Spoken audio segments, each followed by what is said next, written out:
옵션 만길이고 선물 옵션 쪽에서 들어갔던 것처럼 약간 괴리가 벌어지다 보니까 거기서 들어왔던 걸로 좀 생각을 합니다. 딱 3시 반부터 스위칭이 되기 그럴 수 시작했어요. 있겠네요. 순매수로 변화가 있었어요. 네. 계속 애매하게 유지하다가 그러면서 이제 4시 반 동쇼가 때 이제 9천억 이상 스위칭이 되고 연기 파는 이런 구조여서 그게 이제 딱 4시 반에 변화가 됐어요. 그러니까 결국엔 비차익 쪽에서는 결국 이제 현물 쪽에서 수급이 선물 쭉 빨아들었다는 소리긴 한데 저는 오히려 내일은 뜨뜨미지근하지 않을까라고 생각을 하고 있는데 나간 것보단 낫다라고 볼 수 있겠죠. 그렇지만 여기에 큰 의미를 부여할 수는 없을 거다라고 생각하고 있습니다. 이게 내일도 사겠느냐 모르겠어요. 그냥 오늘 사서 그냥 고맙다, 감사하다.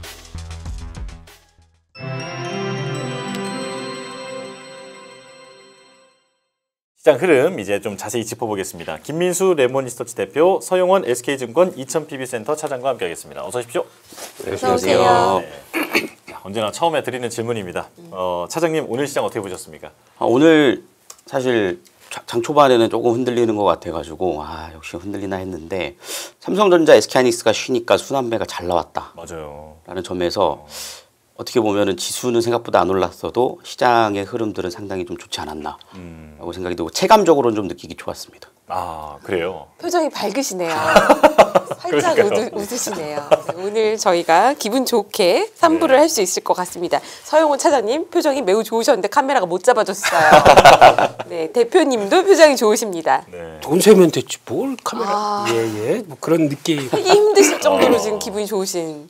예? 근데 처음 뵙는 거 아니세요? 아니요. 저번에 뵀습니다. 네, 저번에 나오셨습니다. 네. 처음 뵙습니다. 하지만 마실 때. 예. 그렇구나. 오늘 대표님 기분이 과하게 좋으시네요. 오늘 또 예쁜 자켓 입고 오셔가지고요. 네. 그래서 피곤함을 뭘로 승화시킬까 하다가 그렇게 됐습니다. 네. 오늘 시장 어떻게 보셨습니까? 네. 하려고요 그거. 네. 그래서 오늘 시장 아까 한마디로 잘 요약해 주셨네요. 예, 그냥 옵션 만길도 됐고 거기다가 또 뭐 금통이 뭐 어쩌고저쩌고 그냥 넘어가고 그래서 셧다운도 끝나고 그러다 보니까 일단 엑셀을 살짝 밟고 있고 요즘에 또 시장 분위기는 그거 한마디로 통합니다. 나 ABL 바이오 있는 사람이야. 그러면은 선망 이렇게 바라보고 있는. 예. 광채가 이렇게. 그렇죠. 그리고 카드 주면서 먹고 싶은 거 먹어. 이렇게. 네. 우리 형이 하고 싶은 거 다 해. 이러면서 카드 주는. 너무 좋습니다. 대표님도 오늘 광채 있는 옷을 입고 오셨어요. 그러니까요. 스웨이드. 스웨이드. 네. 매우 좋습니다 분위기. 네. 그러니까 그런 분위기로 가다 보니까 이제 제약바이오에 대한 이제 재발견들 막 나오기 시작하면서 막 들썩들썩하는데 그렇다고 왜 오리엔트 바이오가 그러니까 이런 얘기 좀 그렇고 뭐뭐 바이오, 뭐뭐 헬스케어 검색어 바이오 이렇게 치면 다 같이 오르는 겁니까? 그렇죠. 잠깐 500원짜리가 상한가 들어가면 650원이네. 자, 고 이런 거. 이게 나올 시점이니까 관리는 아마 저희 시청자분들은 이제 그런 건 안 하시겠죠. 네. 그게 유행할 시기입니다. 이럴 때가. 그래서 그런 거는 될 만한 거 봐야겠다라는 쪽으로 봐야 될 것 같고. 근데 중요한 거는 이제 오늘 저희는 그렇게 넘어가도 그러면 셧다운 종료가 되면 미국 시장이 분위기가 확 좋을까요? 이게 문제인데 네. 지금 들어오다 보니까 그냥 뚱한 것 같아요 미국은요. 그래서 이상하다 그런 분위기. 그래서 들어가는데 아까 보니까 또 그 얘기도 있더라고요. 우리 버리 형님. 네, 마이클 버리 그거. 예, 마이클 버리 형님 펀드 청산. 뭐 진짜인지 아닌지 모르겠습니다만 가족회사로 돌리겠다. 그쵸. 가능성이 있죠. 그래요? 상처를 많이 받은 것 같습니다. 네. 그 팔란티어 그거 말씀이시죠? 그 풋옵션. 네. 요즘에 그분 성과가 한 2, 3년 동안에 거의 이제 숏만 하시다가 숏버리 형님이 진짜 버리셨어요. 지금 펀드를 버리시는 이런 모습이 나오다 보니까 마음이 아프죠. 솔직히 트레이더가 성과가 잘 안 나오다 보니까 이제 그런 식으로 되된다는 것 자체가. 근데 그만큼 얼만큼 시장이 상승에 대해서 갈망을 했던 모습들이 나오다 보니까 제대로 작동이 안 되는 거죠. 그런 분들이 네. 아이디어가. 그래서 그런 것 같아서. 근데 그러면 팔란티어 사야 되나 이런 생각을 하다가 왔습니다. 근데 미국 시장이 생각보다 그렇게 호재로 받아들이지 않는 것 같아가지고 그리고 또 환율도 그래요. 오늘 환율도 그러면 저희 이제 달러 다시 약세로 가기 시작하고 뭐 우리도 원화가 강세가 좀 가질 것 같은데 별 반응이 없네요. 네. 그래서 환율 약세가 계속되는 것도 이것도 좀 부담인 것 같고 하여튼 그냥 그렇게 봤습니다. 네. 알겠습니다. 자, 그러면 이제 오늘 강세 업종과 약세 업종을 사실 이제 대표님이 항상 정리를 해오시는데 한번 보면 바이오와 조선 이 2차 전지 여기는 이제 다 이해가 되는데요. 네. 엔터도 좋았습니까 오늘?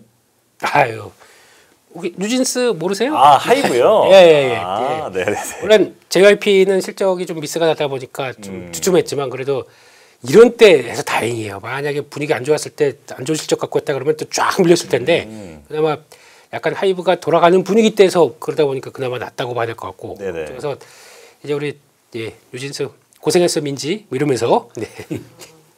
민지 팬이세요? 아니요. 예. 생각나는 사람이 그 친구밖에 없어가지고. 네. 민지 팬이시군요. 예, 저는 그렇지 않은데. 다들 마음속에 아저씨들이 그래요, 아저씨들이.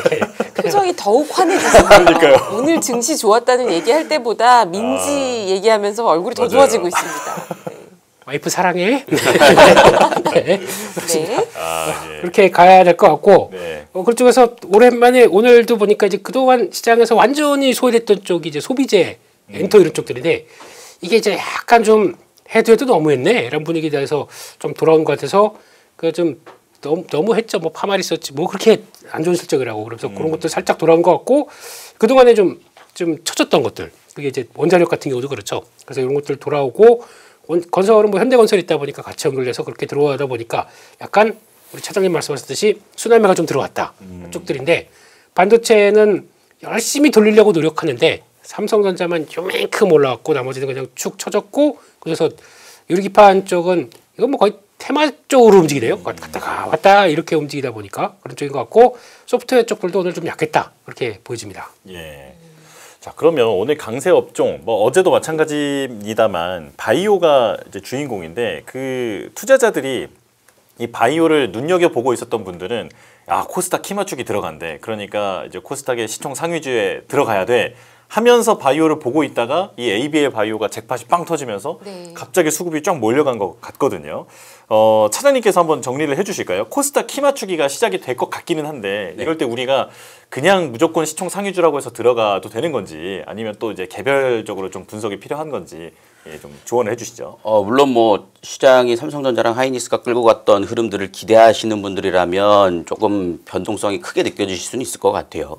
그러니까 지금 시장의 참여자분들 중에서 그동안에 계속 투자를 해오셨던 분들이라면 또 바이오와 코스닥은 또 거기에 맞게 대응을 하실 수 있겠지만 이제 최근에 지수 4,000포인트 가면서 주식 투자 새로 시작하신 분들은 또 경험하지 못했던 바이오의 변동성을 또 경험을 하실 수는 있다라고 생각은 하거든요. 예. 근데 다만 이제 과거에 이제 코스닥이 시장을 이끌어갔던 바이오 섹터들의 흐름들과는 그때와는 많이 달라졌다라고 생각을 하고 있습니다.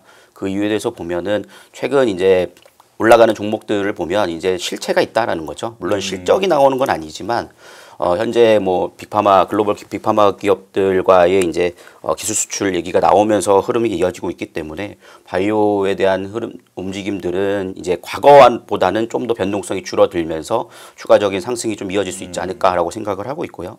그런 차원에서는 코스닥이 뭐 코스피만큼을 따라갈지는 아직은 좀 모르겠어요. 수급이 아직 뒷받침이 크게 되지 않기 때문에. 네.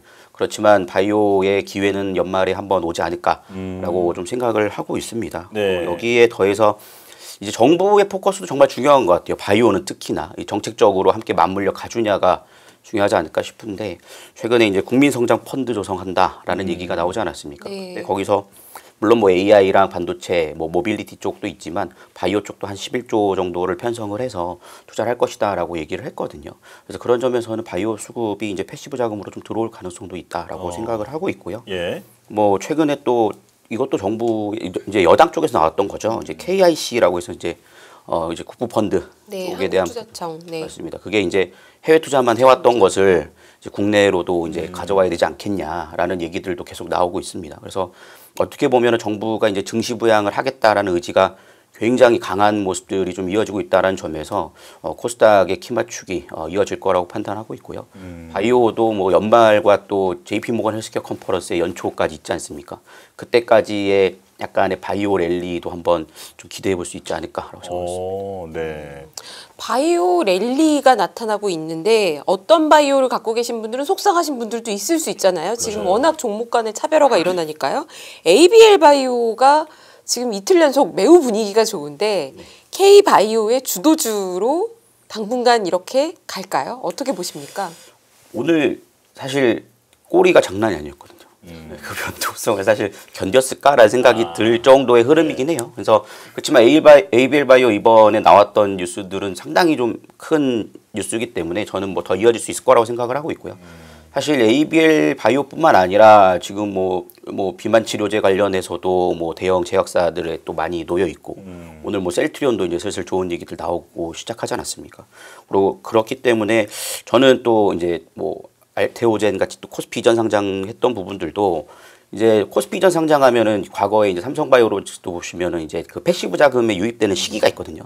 아직까지는 그런 부분들이 유입되고 있지 않아서 한번 대장주의 모멘텀은 ABL이 시작을 했지만 전 스타트를 끊었지 결국에는 순환매는 다 나올 거라고 생각을 하거든요. 네. 그러니까 우리가 반도체에서는 삼성 SK하이닉스 끌고 갔잖아요. 근데 ABL 바이오가 뭐 독보적으로 다른 바이오주들에 대해서 독다적으로 끌고 갈 수 있는 정도의 규모는 아니라고 생각을 하고 오히려 다른 좀 대형 바이오사들이 함께 끌고 갈 수 있는 부분들이 이어질 거라 생각하고 있고요. 또 삼성바이오로스도 이제 거래 재개되면 또 한번 또 뉴스가 될 수 있지 않겠습니까? 그래서 네.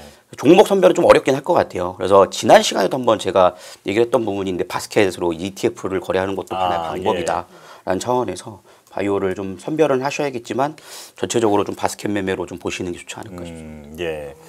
바이오는 이제 개별 종목 이슈가 워낙 다양하고 또 이해도 깊이 해야 하기 때문에 ETF를 또 다시 한 번 더 말씀해 주셨는데요. 자, 김민수 대표님께서 또 이 제약 바이오주 관련해서 주목할 만한 이벤트들을 또 정리를 해오셨죠. 한번 설명을 해주실까요? 네, 바이오 관련돼서는 이 자료만 봐요. 아 예. 이 종목만 봐도 됩니까? 네, 그렇게 얘기를 요즘에 바이오, 제약 바이오 쪽에서는 이증권사가 요즘 거의 탑이지 않습니까? 예. 그런가요? 네. 그렇게 바뀌어 있더라고요. 보니까 거의 예. 애널리스트. 네, 갓민용 선생님이라고 이렇게 얘기를 하시면서 그러면서 거의 그쪽 자료와 분위기가 많이 또 신뢰도도 높고 해서 거기서 나온 자료입니다. 네네. 그분이 정리를 하셨더라고요. 그래서 요런 거는 한번 저희 자료실에 올라가 있죠. 한번 두고 바이오에 대해서 조금 좀 챙겨보겠다. 그러면 요거 한번 보셨으면 좋겠습니다. 이번 4분기랑 내년 일정까지 이렇게 쭉 이어 있네요. 그런 쪽에서 일단 쭉 보고 이건 까만 건 글씨고 좀 꼬부라진 건 영어고 좀 어려워요. 네, 되게 어려울 겁니다. 근데 이런 것들 요즘 그래도 저희가 챗GPT가 여러 가지 역할을 해주고 있기 때문에 여기 관련돼서 모르겠다 싶으면 그거 그대로 넣고 저희도 그래요. 저희도 바이오 뭘 알겠습니까? 문과생이 혹시 차량도 문과 문송하는 거죠.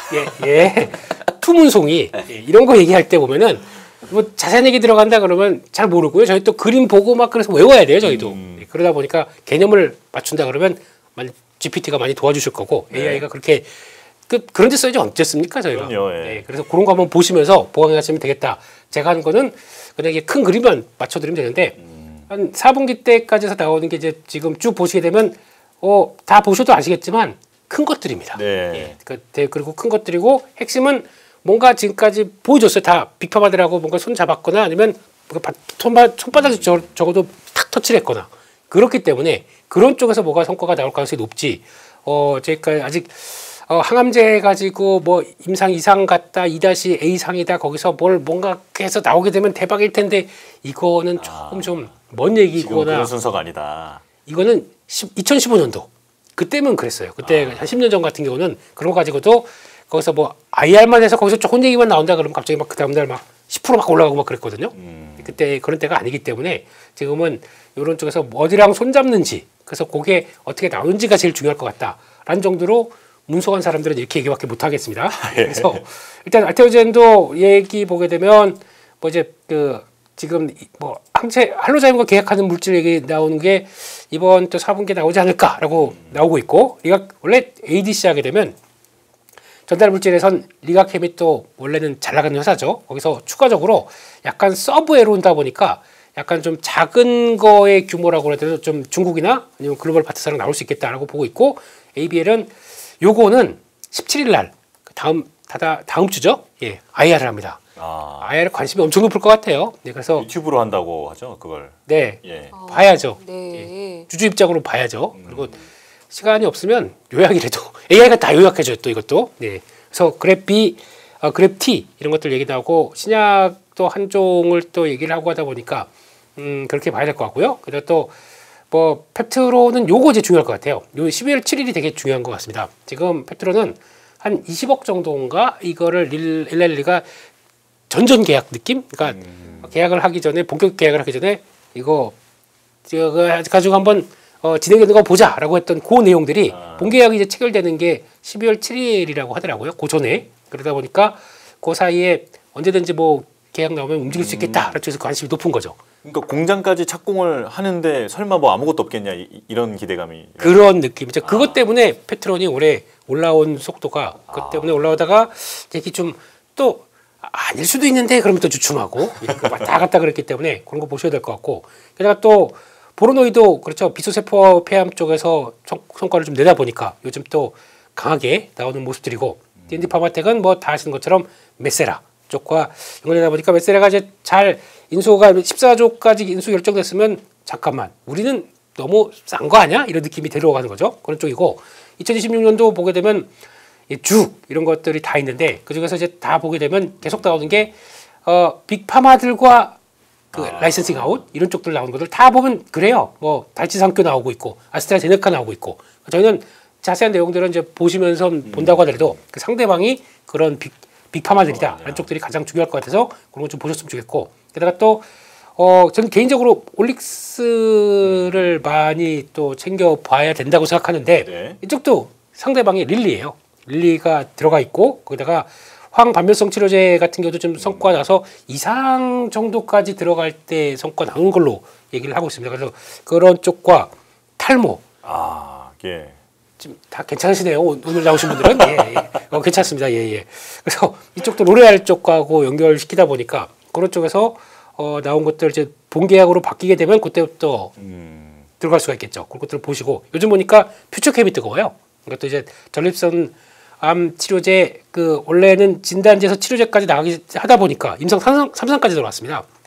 결과 나오게 되면 이쪽 기대감 높다 그래서 빠르게 움직이는 것 같고 G2G 바이오가 또 생각보다 강하더라고요. 그래서 비만 치료제 쪽에서 추가 계약을 기대한다라고 하면서 요즘 또 센 모습들이죠. 그러니까 앞에 뭐만 있으면은 여긴 또 베링거 인규라임이네요. 그러니까 뭐만 있으면은 이런 식으로 주가가 반응을 하고 있다라는 쪽들이 가장 큰 특징이기 때문에 다른 거 말고 될 만한 거 그리고 또 좀 어느 정도 좀 시청도 다 좀 돼 있어요. 네. 그런 종목들이 그나마 선택하기가 좀 좋지 않을까 쪽에서 이쪽들은 그렇게 보시는데 또 이게 또 막 하다 보니까 제가 관심이 확 몰려 있어요. 네. 이럴 때는 또 주가가 그냥 또 여기서 뭘 해야지 그러면은 조금 늦을 수가 있어요.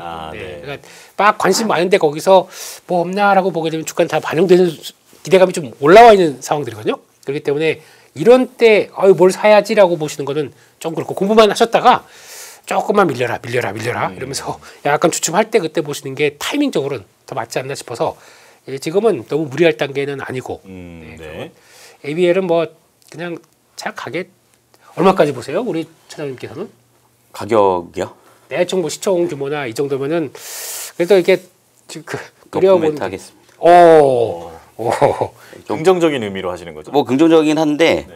가격을 제시하는 건 좀 네. 갖고 계신 고객들도 있기 때문에 좀 부담이 되네요. 그렇군요. 하지만 분위기는 좋다라고 두 분께서 느끼시는 네네. 게 제 자리로 느껴지고 있습니다. 맞습니다. 기운이 느껴지고 있습니다. 네. 상당히 카드들이에요? 좋게 보시는 건데요. 사실 오늘 외국인이 오랜만에 코스피를 1조 원을 순매수를 네. 했는데 또 외국인 기관의 매수 1위 종목이 이 ABL 바이오기도 했어요. 근데 어쨌거나 외국인이 그러면 종목 보고 돌아온 건 아닌 것 같고 삼성전자, SK 하이닉스를 많이 샀는데요. 코스피에서는 돌아온 겁니까? 왜 돌아오게 된 거죠? 장 막판에 또 많이 들어오게 됐는데 어떻게 봐야 됩니까, 대표님? 또 저예요. 네. 근데 이거는 이제 그렇게 봐야 될 것 같아요. 그러니까 옵션 만길이고 거기서 나왔던 이제 약간 선물 옵션 쪽에서 들어갔던 것처럼 약간 괴리가 벌어지다 보니까 거기서 들어왔던 걸로 좀 생각을 합니다. 그래서 이게 내일도 사겠느냐 모르겠어요. 그건 아닌 것 같고 오늘 옵션 만기일 때문에 약간 그들 파생 청산되면서 나오는 과정 쪽에서 들어왔던 거라고 좀 추정을 합니다. 그렇게 보시는 게 더 맞을 것 같고 연속성이 있어야 되겠죠. 근데 별로 연속성이 안 느껴지는 느낌이셨나 보네요. 환율 봐서 그래요. 지금 이 환율에서 네. 그러면 여기가 고점이라고 생각해서 먼저 선제적으로 매수가 들어온다. 이거는 저희가 그냥 생각할 수 있는 시나리오고 그들이 그렇게 나올지는 아직 모르겠습니다. 그래서 그냥 오늘 사서 그냥 고맙다, 감사하다. 근데 동시호가는 또 스위칭이 돼버렸어요. 그러다 보니까 이게 지금 기관 매물하고 또 이렇게 바뀌는 경향들이 있어서 이걸 가지고 내일까지 중요하겠죠. 또 금요일이고 예, 그런 날까지 보겠다라고 해서 사주면 좋은데 근데 지금은 확인하자 이런 느낌으로 봐야 될 것 같습니다. 차장님한테도 여쭤볼게요. 네. 그러니까 이게 계속 매도를 하다가 오늘 보면 네. 마지막에 확 들어왔거든요. 맞습니다. 그것 때문에 지금 시청자분들도 많이 궁금해하시는데 어떻게 읽고 계십니까? 그러니까 뭐 대표님 말씀하신 거에 공감하는데 제가 오늘 시간대로 쪼개서 보면 3시 반부터 스위칭이 되기 시작했거든요. 네. 저는 상이 마감하는 줄 알았는데 이게 수능이어가지고 1시간 더 열렸잖아요. 여러분들이 까먹었어요. 그래서부터 예. 들어왔나요? 딱 3시 반부터 스위칭이 되기 진짜 그럴 수 시작했어요. 있겠네요. 순매수로 변화가 있었어요. 네. 계속 애매하게 유지하다가 그러면서 이제 4시 반 동시효과 때 이제 9천억 이상 스위칭이 되고 연기 파는 이런 구조여서 결국에는 뭐 이제 만기일의 영향이 컸다라고 볼 수 있겠고요. 근데 이게 지금 이 외국인의 수급에서 이제 프로그램에서 비차익 매수가 굉장히 크게 증가하면서 변화가 됐거든요. 그게 이제 딱 4시 반에 변화가 됐어요. 그러니까 결국엔 비차익 쪽에서는 결국 이제 현물 쪽에서 수급이 선물 쭉 빨아들었다라는 소리긴 한데 이게 만기일이지 않습니까? 그래서 이게 실질적으로 내일 저는 오히려 내일은 뜨뜨미지근하지 않을까라고 생각을 하고 있는데 그래도 나간 것보단 낫다라고 볼 수 있겠죠. 그렇지만 여기에 큰 의미를 부여할 수는 없을 거다라고 생각하고 있습니다. 아 그래요.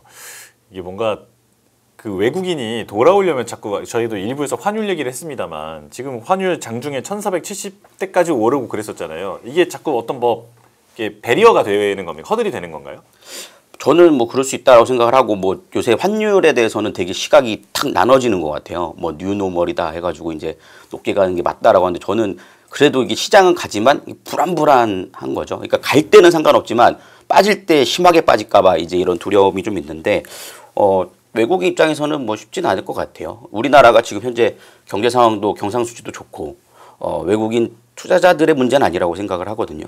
근데 이제 그만큼 자본 이탈이 외국 달러가 이제 빠져나가니까 결국에는 뭐 서학개미 때문이다라고는 하는데 저는 그것만은 아닌 것 같고요. 왜냐하면 서학개미가 뭐 하루 이틀 나갔나요? 그래서 그런 건 아니고 결국에는 이제 이것을 정부 차원에서 해결을 못 하고 있는 부분이라서 최근에 보니까 한투에서도 뭐 1480원 터치하면 뭐 연기금이 개입을 할 거다 뭐 이런 얘기들도 나오고 있어서 네. 물론 정부 차원에서 자시하지는 않는 것 같아요. 그래서 저는 개입을 하지 않을까 생각도 해요. 왜냐하면 미국의 관찰 대상국이 될 수 있다는 우려감도 분명히 있거든요. 그렇지만 약세로 가는 거를 뭐라 하는 거잖아요. 미국은. 그렇죠. 근데 지금 강세로 만들려고 우리가 강세를 만들려고 우리가 개입을 하겠다는데 거기에 대해서 뭐 베센트가 뭐라 할까요? 더 약세로 만들어 이러진 않죠. 그래 그렇죠. 네. 그런 차원에서는 왜냐면 우리 내적인 요인이잖아요. 달러 인덱스는 결국 99에서 계속 머물러 있는데 우리나라가 오르는 거 보면 결국에는 한국 내에서 해결을 하고 좀 보지 않을까 싶습니다. 네. 지금 저희가 코스닥 그 키 맞추기 얘기를 하면서 지금 얘기를 이렇게 풀어가고 있는데 2차 전지주 얘기 이번에도 차장님께 먼저 여쭤볼게요. CATL이 급등을 했는데 어떤 이슈가 있었는지도 궁금하고요. 그게 이제 국내 2차 전지주에는 어떤 영향을 줄 거라고 전망이 됩니까? 이제 CATL 같은 경우에는 이제 중국에서 이제 LFP 배터리 만든다라는 소식들이 좀 전해지면서 이제 급등을 해서 뭐 우리나라 쪽도 거기에 대한 기대감이 좀 유입은 되는 것 같습니다. 그래서 뭐 광저우 자동차 쪽에도 이제 납품을 했다라는 소식들이 전해지는데 사실 이게 이제 그 동안에 계속 이제 중국이 줄어왔던 거에 대한 부분들에서 이제 변화가 생기니까 결국에는 이제 중국이 다시 이제 재차 2차 전지를 양산하기 시작했다라는 것 때문에 좀 오르는 것 같은데 이게 과연 실질적인 수요의 증가로 인한 것인가 아니면 미국의 제재에 따른 대비를 하기 위함인가는 좀 더 지켜봐야 될 것 같은데 일단은 우리나라는 여기에 따른 사실 중국을 빼고 갈 수는 없거든요. 물론 이제 최근 뭐 LG화학이나 이런 얘기들 나오는 거 보면 미국이 중국을 제재함으로써 반사이익을 누렸다라고도 하지만 반대로 우리나라가 또 중국에 들어가는 부분들이 분명히 있기 때문에 2차 전지 쪽이 전기차 쪽으로는 아직 해소가 안 됐던 부분들이 있었는데 이런 것들이 좀 하나의 트리거로는 작용을 할 수 있을 거라고 생각을 해요. 그래서 뭐 2차 전지 쪽에 대한 움직임들이 CATL의 상승이 우리나라 시장의 2차 전지 종목들의 소재 쪽들은 상당히 좀 자극을 할 수 있다라고 생각을 하고 있고요. 다만 이게 좀 연속성이 계속 일어날지에 대한 부분들은 전 아직은 좀 더 예의주시를 하고 지켜봐야 된다라고 좀 생각을 하고 있습니다. 네. 2차 전지에 대해서는 조금 조심스럽게 말씀해 주셨는데 그래도 어쨌거나 최근 분위기는 나쁘지는 않은 것 같아요. 근데 바이오 좋고 2차 전지 좋으면 코스닥이 당연히 눈길이 갈 수밖에 없는데 저희 또 시청자분들이 채팅창에서 활발하게 또 토론을 해주고 계세요. 사랑하기 좋은 날님이 지금은 코스닥 하셔야죠. 딱 찍어서 말씀하십니다. 대표님 네? 어떻게 보십니까? 마침 또 애널리스트의 보고서도 나왔다면서요. 네, 그거 보고서보다는 그냥 코멘트 정도입니다. 코멘트 네. 정도고 코스닥 하기 좋은 날인가요? 거참 예, 코스닥 매매하기 좋은 날이네. 네. 이러면 안 되죠. 예.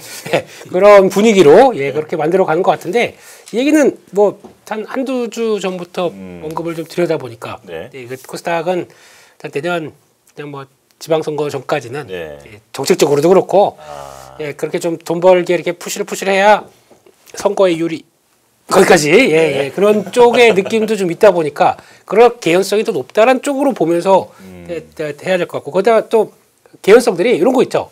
그러니까 지금 못 갔어요. 코스피 대비해서 못 가다 보니까 거기서 이제 변화가 들어갈 가능성들이 나오고 있고 아웃퍼폼은 내년이 코스닥이 좀 더 할 만한 기조가 일단 지금 코스닥 150 지수가 코스피 대비 2년 연속 언더하면은 다음에 모두 아웃퍼폼을 기록했대요.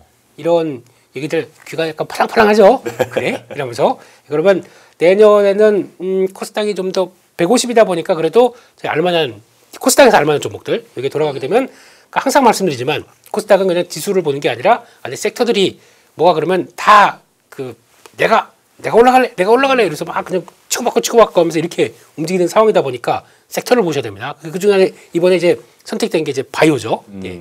바이오는 코스닥 시가총 10개 중에서 6개가 바이오입니다, 지금. 네, 그런 쪽으로 이제 막 올라왔는데 거기다 여기에 조금 주춤한다 그러면은 무슨 소리? 그다음에 나지? 그러면서 또 그쪽으로 막 올라오는 과정 쪽에서 지수는 그러면은 이게 올라가고 저게 올라가고 하다 보니까 이제 약간 우상향으로 바뀔 수가 있겠죠. 그런 과정들을 보시는 게 맞겠다라고 봐야 될 것 같고 게다가 또 내년에 실적 전망은 일단 지금은 반도체가 끌다 보니까 뭐 EPS 전망치가 쫙 올라가고 있죠. 근데 증가율은 그러니까 뭐 규모는 말고 증가율은 내년 코스닥 150이 더 우위하다고 합니다. 그렇게 되면은 요걸 가지고 플레이를 한다 그러면은 그 안에 있는 종목들이 조금 더 기대감이 높아질 수가 있겠죠. 그런 쪽으로 보여. 지금까지는 2차전지 쪽 때문에 아무래도 계속 감액될 수밖에 없었죠. 그게 이제 반전이 들어올 수가 있다라고 바라보다 보니까 그런 것 같고 솔직히 몰랐는데 저 레인보우 로보틱스 네. 예, 이거 뭘 볼 게 실적 관련돼서 누가 뭐라고 얘기를 하겠습니까? 근데 2분기 실적 보다 보니까 깜짝 놀란 게 매출은 한 98% 늘었더라고요. 네. 그렇다는 얘기는 팔리긴 팔려요. 어딘가는 모르겠지만 저희가 몰랐지만은 네 무슨 그 이쪽은 아니고 그 팔 2개 달린 로봇 그거 있죠. 그 협동 로봇 쪽으로 들어가면서 네. 그 팔리긴 팔리더라고요. 네 그런 것도 있다 보니까 그냥 뭐 그러면 매출 증가율로 보게 되면 와 그렇죠. 이렇게 나올 수 있는 거죠. 거기다가 삼성이 M&A 팀을 조직을 이번에 만들었다면서요. 네. 그러면 가장 먼저 기대가 차올 수 있는 게 신사업 뭐에 대한 기대감들 이런 거 나올 거 아닙니까? 그러면 그 중에서 하다가 딱 멈췄던 게 그럼 로봇 이쪽도 좀 같이 들어오지 않나 이러면 또 이제 또 저희는 항상 빅픽처를 먹고 살지 않습니까?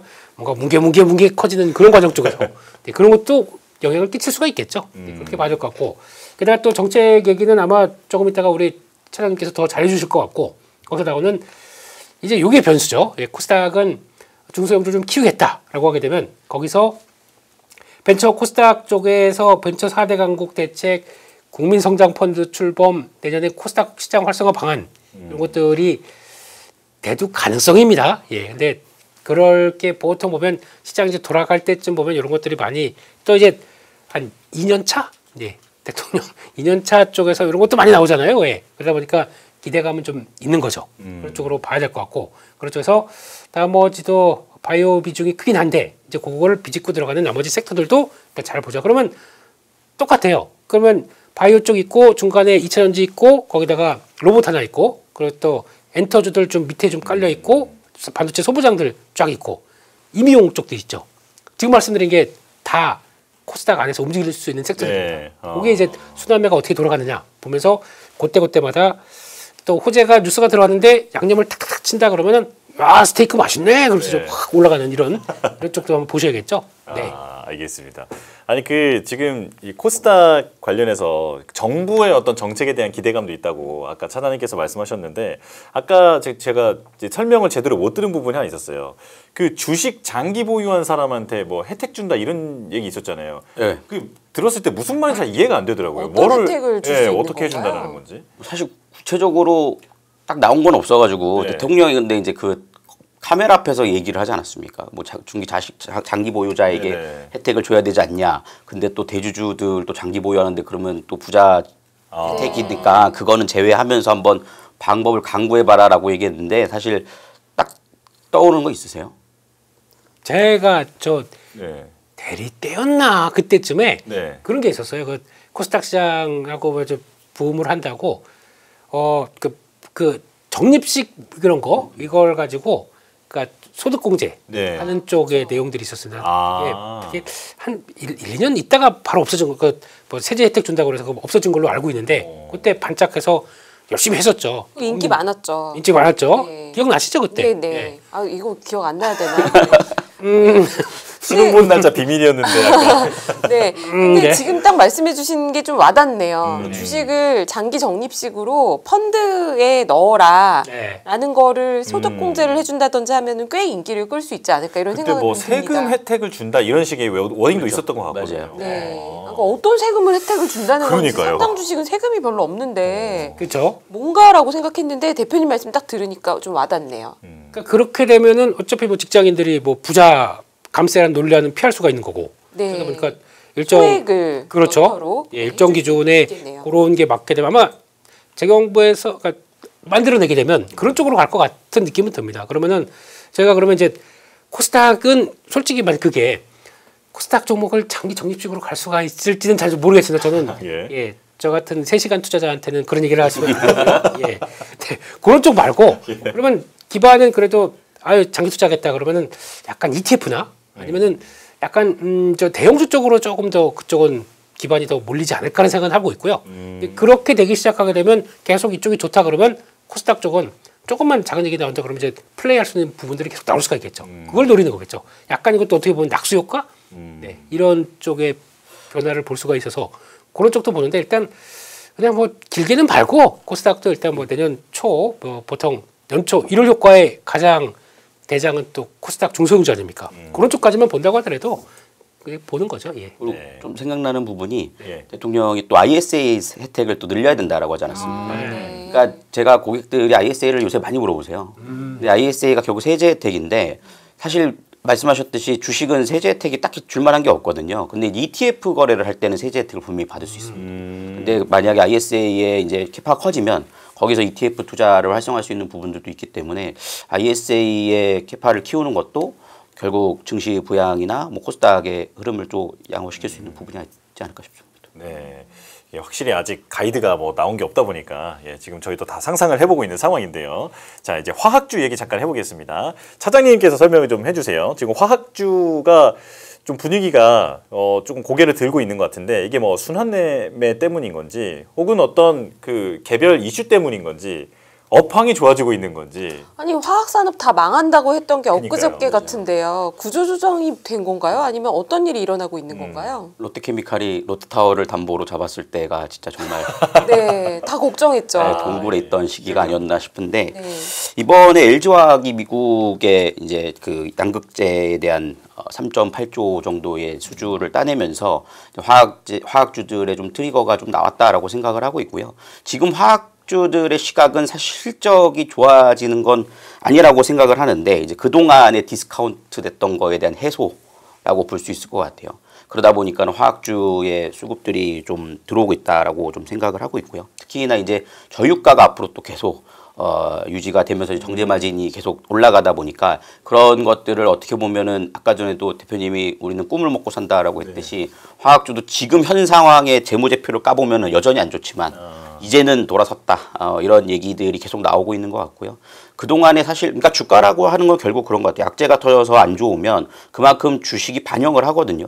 근데 우리가 그 주식 반영에서 하락한 거에 대해서는 생각을 못하고 떨어졌으니까 안 좋아라는 시각이 더 클 수밖에 없어요. 근데 결국에는 그 현상을 가치로 반영을 했고 이미 거기서 이제는 더 이상 나빠질 것은 없다라는 얘기가 나오기 시작함으로써 좀 되돌림이 나오고 있다라고 생각하고 있고요.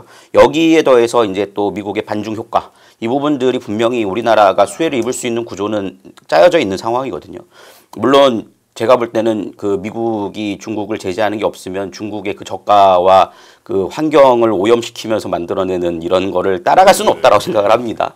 그렇지만 지금 현재 상황에서는 일단 디스카운트 해소에 더불어서 이제는 순환배격으로서 이제 그동안에 지금 싼 종목이 뭐냐, 업종이 뭐냐라는 거에 화학 업종도 저는 포함이 되면서 순환매로 좀 들어오고 있다라고 생각해서 뭐 괜찮아 보입니다. LG화학 같은 경우에는 그 뭐 편지 받았다 예전에 네. 네. 그 이제 지분 가치 관련해서 그렇죠. 네. 그런 이슈도 있는 거죠. 그런 것도 뭐 영향은 있다라고 생각을 하는데 뭐 그것이 화학 쪽의 섹터를 전부 다 반영하지는 않고 그건 네네. 개별 이슈라고 생각을 하고 있고요. 네네네 알겠습니다. 자 그리고 매우 또 굵직한 이슈가 하나 있어서 이건 대표님께 질문 드리겠습니다. SK 하이닉스 ADR 그러니까 미국 주식 예탁 증서를 이제 상장을 하게 되면 마이크론은 가볍게 뛰어넘을 것이다. 곧바로 네 이런 얘기 있잖아요.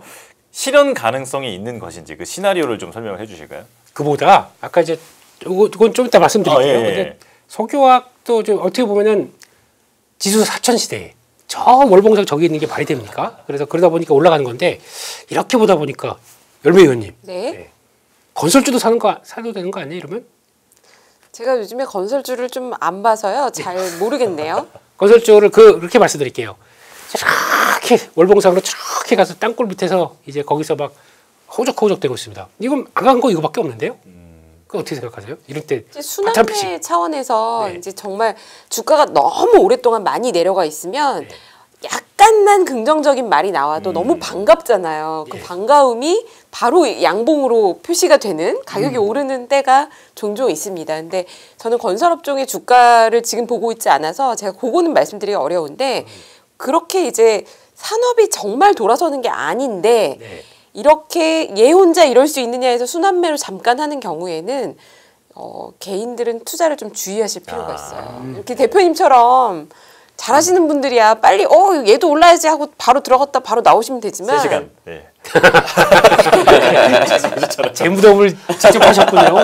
예. 많이 빠졌는데 몇 년 만에 올랐으니까 이제 3년 가져가야지 이런 투자를 하시기에는 좀 어려움이 있을 수 있다. 네. 이렇게 생각이 되네요. 그러면 어떤 뉴스가 어떤 시그널이 나와야 건설주를 사면 될까요? 이렇게 많이 빠졌는데 본격적으로 사는 거.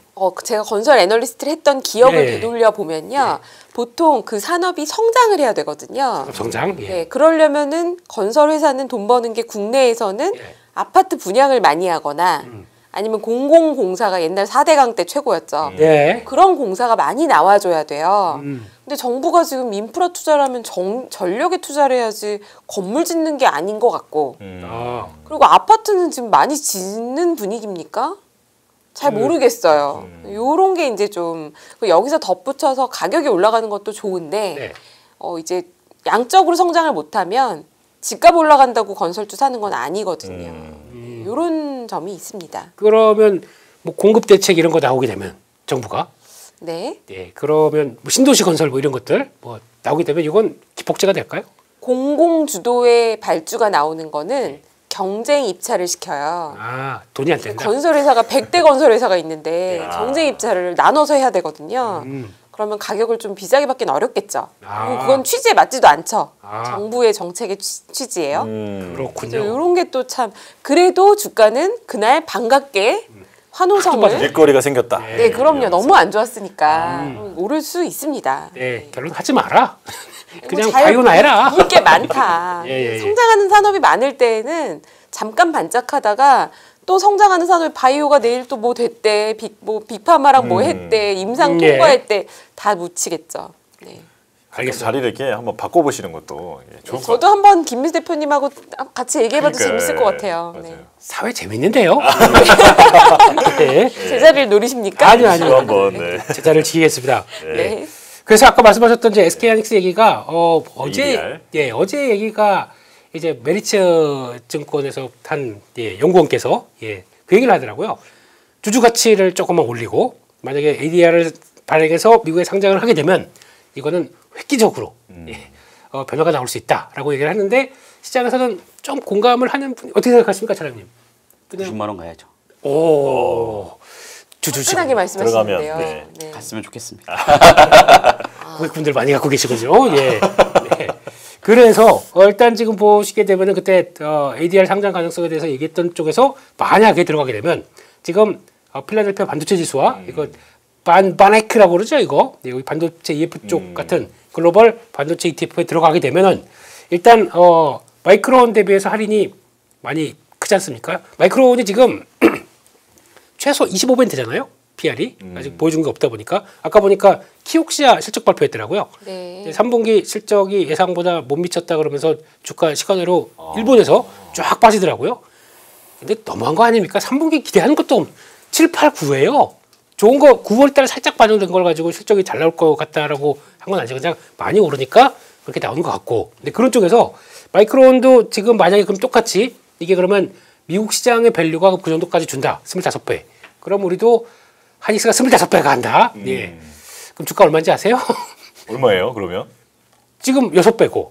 아, 5배 간다. 지금이 6배예요? 예, 6배, 7배도 안 됩니다. 아. 6배 수준에서 가게 된다 그러면 앞으로 주가가 7배가 가야 됩니다. 와. 7640, 420만 원.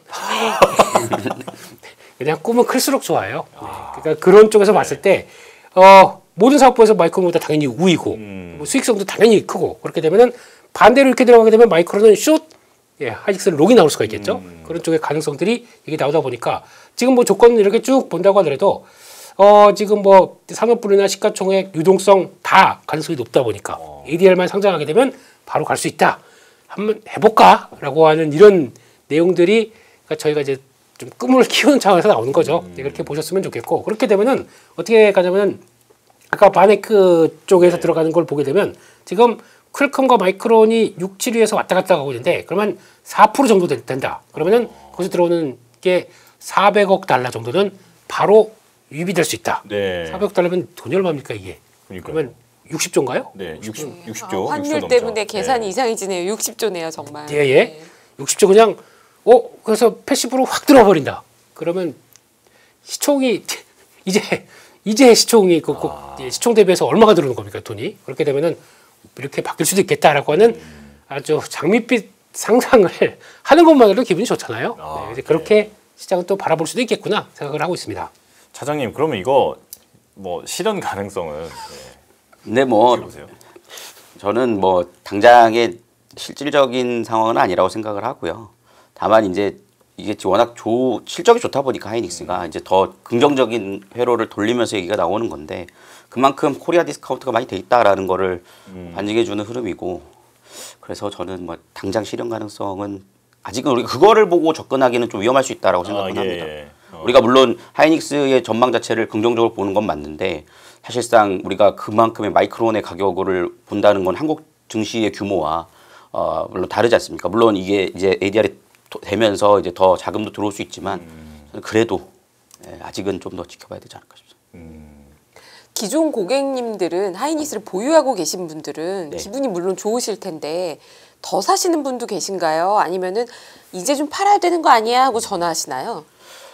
좀 나눠지는 것 같아요. 근데 파시는 분은 일단 아직 없습니다. 네, 그러니까 파실 분들은 이미 다 팔았어요. 네, 지금 들고 계신 분들은 제가 볼 때는 이제 더 간다. 이제 이렇게 보시면서 장밋빛 전망을 그리시는 분들이라 언제 더 사면 좋겠냐라는 질문을 많이 받거든요. 근데 그걸 제가 어떻게 그냥 사야죠. 뭐 저는 내가 이제 그 하이닉스나 삼성전자는 눌림목을 기다리기에는 그 가격을 절대 알 수가 없다라고 생각을 해서 저는 뭐 더 사십시오 그냥라고 말씀을 드리고 그리고 하이닉스를 생각보다 예전과는 다른 것 같아요. 네, 그리고 워낙 우리나라 시총 큰 종목들이고 실적이 뒷받침된다는 얘기가 우리가 너무나 공공연하게 다 나오고 있지 않습니까? 그러니까 지금까지 들고 있는 사람은 이미 굳건히 견디는 사람들이다 라고 생각을 합니다. 금융투자로 돈 벌기 쉽지 않으시죠? 그런데 불가능한 것도 아니죠. 글로벌 IB 트레이더의 눈으로 본 더 넓은 금융의 세계, 그들의 투자의 기술 정말 궁금하지 않으십니까? 여러분들을 응원합니다.